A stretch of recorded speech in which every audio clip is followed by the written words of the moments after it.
Pinalitan si Senador Robin Padilla bilang chairman ng Senate Committee on Constitutional Amendments and Revision of Codes. Si Senador Kiko Pangilinan ang humalili kay Padilla.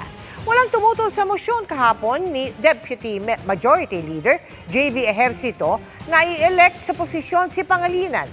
Kaya inaprubahan ito ni Senate President Pro Tempore Jinggoy Estrada. Tinanggap naman ni Pangilinan ang pagiging chairman ng komite. Sabay pangakong babantayan ang democratic ideals na nakalagay sa konstitusyon.